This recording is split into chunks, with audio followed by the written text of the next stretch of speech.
go out of the house, even though you don't feel perfect, go out and just focus on saying, I'm going to be present with this person, because it's about that. It's not about appearing perfect. It's about having the experience or the memory or the insight or the value that I'll get from connecting with them.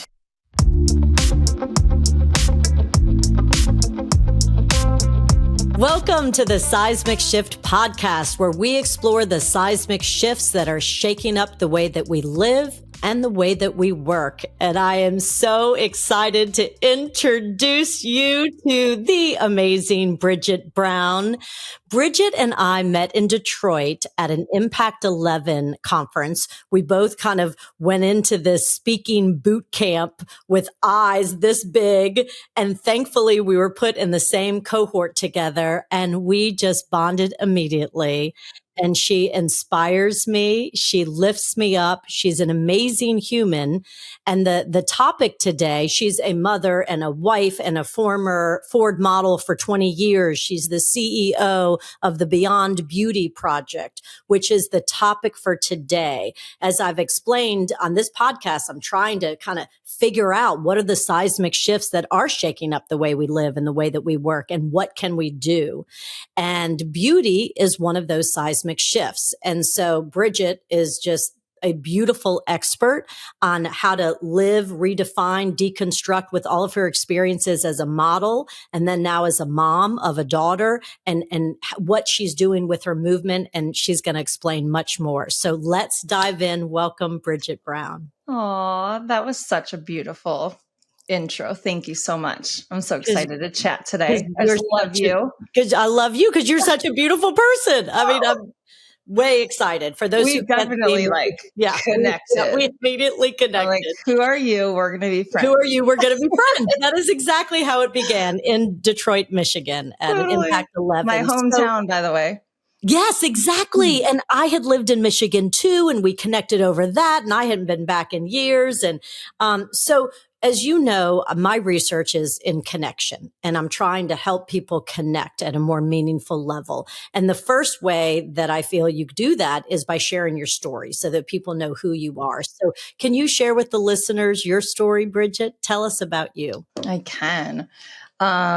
So I grew up in Michigan, and my dad was a welder at Chrysler. And when I was 5, I'm a twin. I have a twin brother. And when I was 5, I started dancing. It was also the age that my mom got diagnosed with multiple sclerosis. And, being the only other girl in the house, I was, from a very young age witnessing this loss of the perfect body, the loss of her mental health, the loss of her confidence that came with those things. When I was 19, I was going to college full time. I was working full time. And people had always told me, like, you should model. And I was zero interest in it. I had done a couple shoots. I was wildly uncomfortable. But I thought, maybe I can make like extra $100 a month. Like, maybe I'll try this out. So I got a photographer, shot, sent a bunch of packages out. Walked into work. I worked as a secretary for Big Boy headquarters, like Bob's Burger with the burger. And I walked in on a Monday, and my boss handed me a stack of faxes. And he was like, I guess you're no longer working here. And there was like agencies. It was back when you faxed. No, I don't even know if we had email then, or it was like just starting. And I got faxes from all over the world, Paris, New York, everywhere. So I moved, and I really quickly heard, but first you must lose weight. I had come from a competitive dancing world, and I had muscular legs. And although I was sort of aware of this body criticism from my mom, it was really the first time I thought, oh, there's something wrong with my body.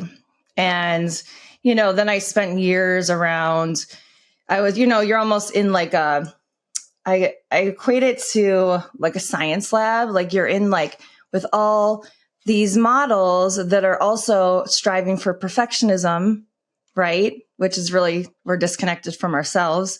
And witnessing that and also being told to be better, do better, look better, be smaller, I started really disconnecting from myself, and it started affecting me. Then I decided if I'm going to do it, I'm going to learn about my body and my mental health. So I went on to study holistic nutrition, read every book you could, go to every self-help event. And I trucked along, and I had a 25-year run at modeling, mostly with Ford models. And at 41 years old, there was this moment where, I was standing in the mirror having full-on body dysmorphia that I didn't realize really what it was at the time. And I was crying. I really couldn't really even see myself in the mirror. And my daughter ran in, and she was 3.5 at the time. And she's like, "Mommy, what are you doing?" And I just sort of snapped out of it. And I'm like, I'm doing what I grew up watching my mom doing. Like, what am I doing? And this had came, a couple of days after I had a conversation with my agency. We were planning my return to work because I just had this string in under 2 years. I had lost my mom, my dad, my brother. And then I went on to have a string of miscarriages, losing identical twin girls at the ending.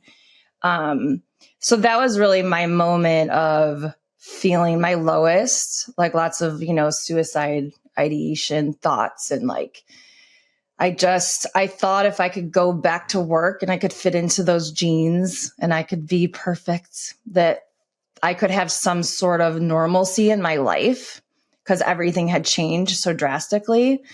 But I really knew at that time, I was older and I had done therapy, that my body wasn't the problem. It was really this box of perfectionism that I was choosing to live in and I was surrounded by all the time. And so I walked away a few days later, and, I had just done photos and we were ready to go. And there was no part of me that aligned with that anymore. And so I created the Beyond Beauty Project, which I have now. And it's been healing for me and for my community. And it's all about just promoting the healthy self-esteem and moving away from perfectionism and getting back in tune with ourselves, and really loving on ourselves. So that's my story. And here we are. Bridgett, that is one heck of a story. I knew bits and pieces, but I didn't know the full story. And to have your daughter at 3.5 walk into the room and see you so upset, and that's when you realize, what am I doing? Rather than staying the course and trying to fit into those genes to continue to be this model of perfection, model and perfection that represents perfection, right? Then you decided, nope, not for me anymore. And you started the Beyond Beauty movement. I call it a movement. I know it's the Beyond Beauty Project, and it is a real movement. You have thousands and thousands and thousands of followers on your Instagram and on your podcast. And then you went and got certified. It sounds like you have every certification possible. Yeah. When I started my project, I already had my holistic health, but then I knew, as I was starting to dive into it, that I really needed to get more educated around eating disorders and body image. So I added those 2 certifications on just to be more helpful. And it's been amazing. So I do workshops and keynotes and coaching, and it's awesome. I love it. Every day I'm just so inspired by it. And it's scary sometimes, because I'm really challenging norms and saying, no, I'm not going to do that. I'm not going to let my daughter grow up thinking that that's normal too. And it really was that moment where I'm like, what am I doing? Really, what am I doing? And I think that moment of feeling so low is really what started my healing of perfectionism, because it was the first time in my life where I said, what do you want to do? If you're going to live right now, what do you want to do? What works for you? What rules do you want to live by? And I really started adopting those, and it's changed my life, really. Oh, absolutely. And like you said, you wake up inspired, you're invigorated, motivated, because you're doing what You're tapping into your gifts and your strengths and your joy and what you want to do, your purpose and your passion. So one of the things that I'm really trying to do on this is season 3 of the Seismic Shift podcast. The first 2 seasons were really about work and leadership. And I'm going bigger now, right? Because I'm looking at the seismic shifts that shake up how we live and how we work. And I believe that connection you have to be connected with yourself first, really connected with yourself, your true self, in order to connect with others. And so when I thought about you and your project, I think that perfection equals disconnection. So can you tell us about why perfection equals disconnection? Well, when you're constantly striving to be perfect, first of all, perfectionism is an illusion. It doesn't really exist, although it's hard to believe that, I know, for some of us, but it really doesn't. So when we're constantly striving for these perfectionist ideals, we never really get there, right? And we're striving for something outside of ourselves. We're striving for what the beauty ideal tells us we should look like, what our parents tell us we should look like, what social media tells us we should look like. So we're always striving for things outside of us. And we're forgetting that we need to connect within, because we already are perfect or worthy enough. Perfectionism is this constant way of saying, I'm not good enough. Like, you could have done that a little bit better.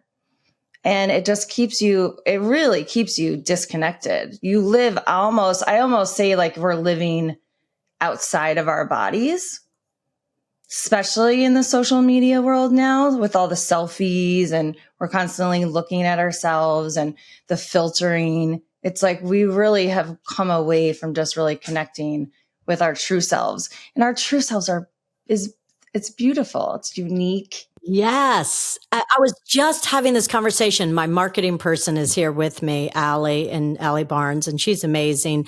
And, she does my social media. And I said, yeah, don't filter anything. Like, if I have wrinkles, like, put it on. Like, that's me. And I want to own it. And I want people to see what, a certain age the woman looks like. I don't want anything to come across as fake or curated in any way. Right. And we were on a Marshall Goldsmith 100 coaches call yesterday talking about the topic of social comparison and how so many young people are suicidal and depressed and anxious.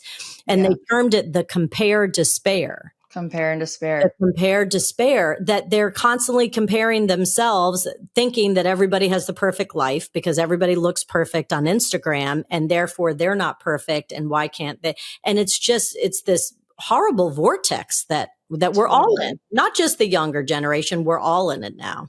Totally.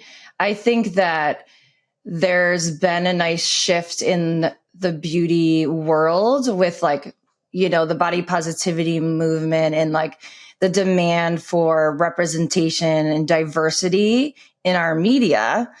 But at the same time, we have so much more media coming at us all the time that there's so much more perfectionism still being marketed to us. So why there's this beautiful part of, like, we're seeing older women really embrace aging, and we're seeing more colored skin and more sizes of body, because, like, people really need to see themselves represented in the media. But unfortunately, at the same time, mental health issues are on a rise, right? And mental health issues, or mental health in general, is becoming more openly talked about, which is great. And we're seeing this connection, and Dove's done great things in this space, but there's a lot of studies now with this connection of this compare and despair and this pursuit of perfectionism that comes from the beauty industry or the beauty world.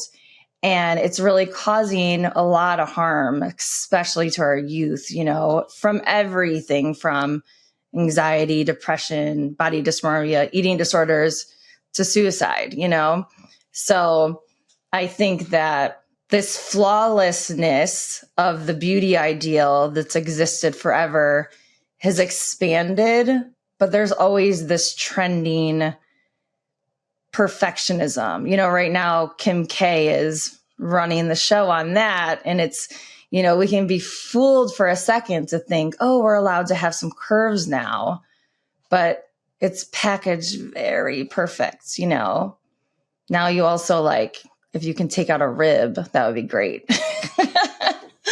So yeah. And then the constant filtering, it's before it was no retouching when I first started. Then they started retouching and that was wild. But it was the retouching of the advertisements, the professional advertisement. Now your next door neighbor can filter with all the apps. So it's correct. Yeah. Right. So let's segue into, one of the things I try to do coaching leaders is saying, leadership is a huge responsibility. What a gift that you're in a position to help develop others and to really make a difference. And how can I best support you to show up as the best version of yourself? And so that starts again with connection with self. And if you think that you're not beautiful or you're just feeling really ugly on a certain day, what advice do you have for our listeners of how to pull it together or how to redefine beauty so that we can show up feeling good about ourselves? Wouldn't that be great? That would be great. So how do we do that? Yeah, I think that if you're getting triggered like that often, I don't want to show up for something because I don't feel perfect. I think when I started the project, I used to always say beauty is how you feel. And I've unpacked that obviously since my project has grown. And it was because although I appeared quote unquote perfect on the outside, I was unraveling on the inside. I was depressed. I was anxious. I was having all kinds of things going on. And I started realizing that I could show up to a casting. They could think I looked perfect, but I felt horrible. So I think it's really, really nourishing this connection with self. And I think when we have so much perfectionism alive in our lives, we don't have room for compassion. We don't have room to be kind to ourselves. It's because we're constantly critical. So I think it's maybe saying, I'm really triggered. But I need to come back to self. So how do I do that? I think everyone does it differently. I personally need a lot of alone time and I do different things. I nap, I journal, I work out, but I need to really just get quiet. And when I can do that, then I can show up and connect with other people, right? We can't connect with other people if we're living 3 steps ahead saying well, am I going to be perfect enough? So I think it's finding your sort of toolbox of what works for you.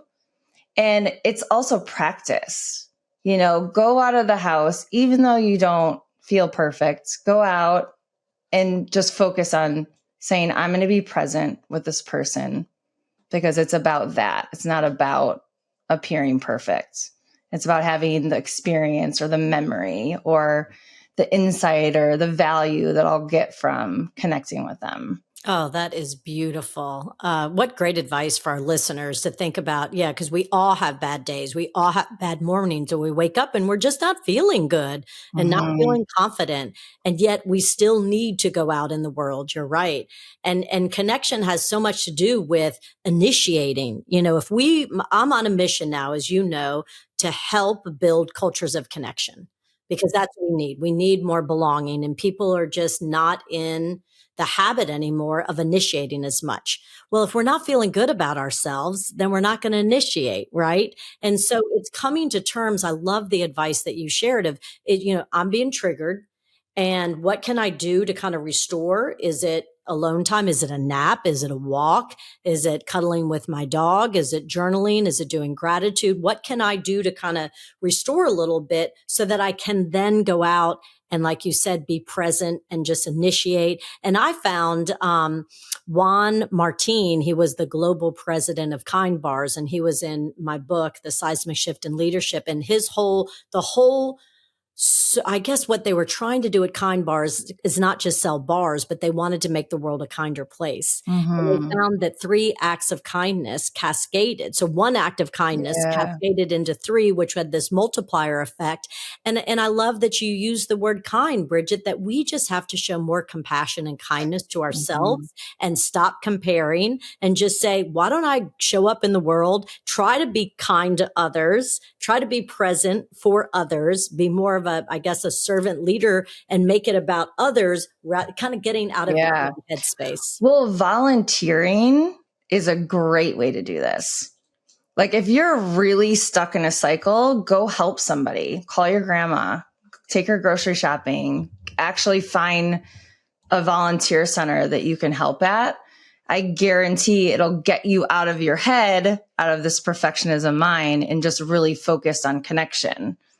Or doing things like, I think meditation is a great way to get out of that cycle and back in connection with yourself so you can be connected with other people. And that can be anything from actually meditating or dancing or doing something where you can only focus on that thing.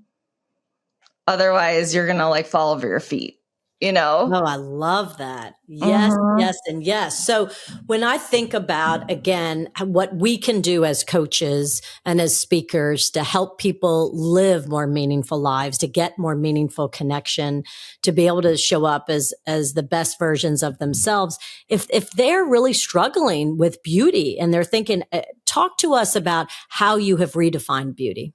So I think that we are really trying to redefine beauty by expanding the view of what we normally see beauty as. So we see beauty as this sort of youthful, Eurocentric, white, flawless. It's been throughout the ages, right?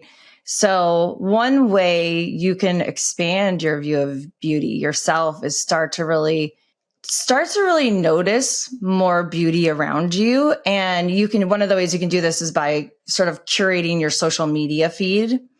Look through it and say, like, do I follow only people that are aspirational or look like me? And really start to follow different color skins, different color sizes of bodies. And I think traveling really helps if you can do that, is expanding your view. But I think beauty, really, to redefine it, it's your definition, right? So I think the outer definition of beauty is sort of hopefully going away a little bit more. And it's more, are you showing up as a beautiful person? You know? Yes. And this plays into energy. So many meetings these days are held virtually.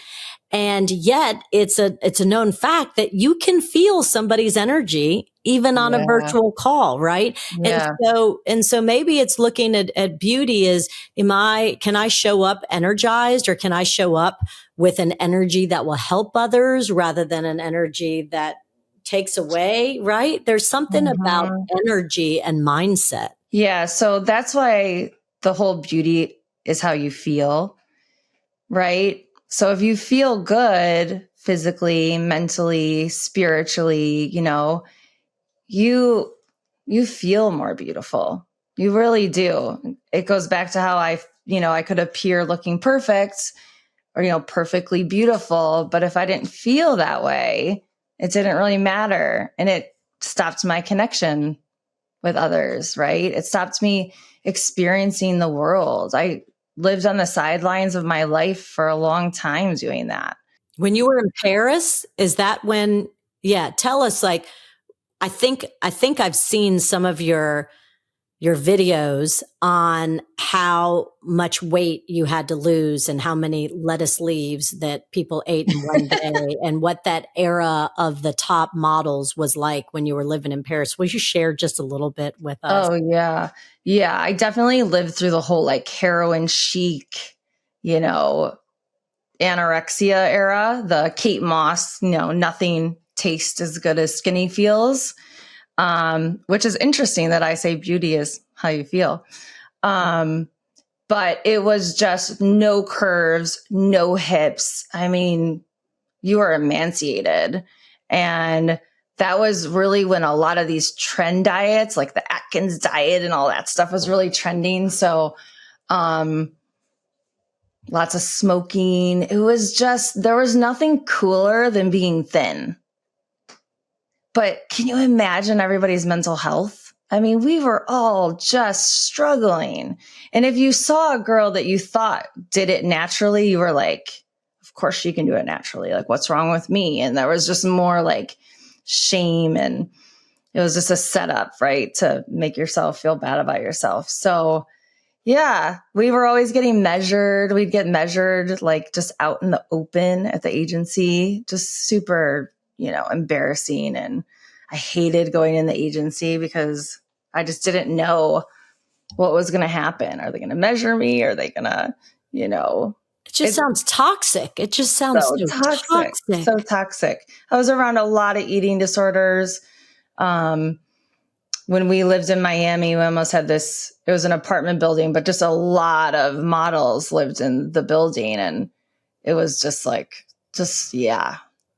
throw up in the garbage. It's just bad. Oh, wow. Yeah. So I really, I was constantly surrounded by it.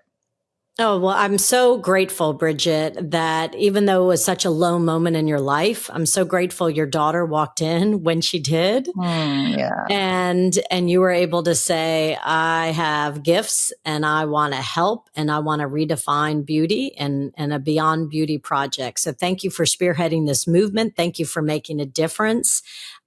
What advice can you end and kind of, summarize your message to help all of us feel better in our own skin so that we can connect with others in a kinder way? Because the kinder we are to ourselves, the kinder we can be to others, right? Yeah. I think a good piece of advice is to watch when you say should to yourself. Use it as a little bit of like I'm going to think about that for a second. Watch your trigger yeses and say, I'm going to think about that. Let me get back to you. But shoulds are a really nice way to pause and say, why do I feel like I should do that? Is that coming from this outside noise, the society's expectations to be perfect? Or am I saying that because I genuinely want to? And it aligns with my body, mind, and spirit. And start getting really curious about yourself. Get really curious about your values, the things that make you authentic. There's really, really, really cool things about ourselves that we just like stifle because we're in this pursuit of being perfect. So ask yourself questions like, what makes me unique? What compliments do I get? What do I value? What do I like? What do I want? What do I need? And do those. I mean, that advice is powerful and beautiful. And I hope all of you all who are listening can see how I just fell for Bridgett immediately, because she is a beautiful soul. And now you know the story that she's worked on it. She has worked, right? She has hit bottom. She has felt unbeautiful, even though when all the external validation was saying you were the best of the best, one of the most beautiful models in the world. And it took you to do the hard work to say, I want to feel better about myself. And there are ways that I can do that. And now thank you for being an advocate for all of us. And I loved your advice. And thank you for sharing it with all of us, Bridgett. You're thank awesome. you so much. Thank you. Thank you. Well, take care, everybody. And thank you for tuning in to the Seismic Shift podcast. See you next time.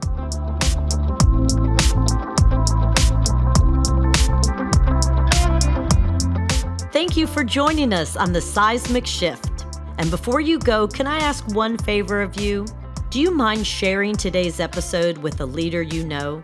The power of this conversation is found in your using it and sharing it to create real connection in your life. Lastly, I'd like to thank Loyola University New Orleans and the Terra Firma audio team for helping bring this content to life.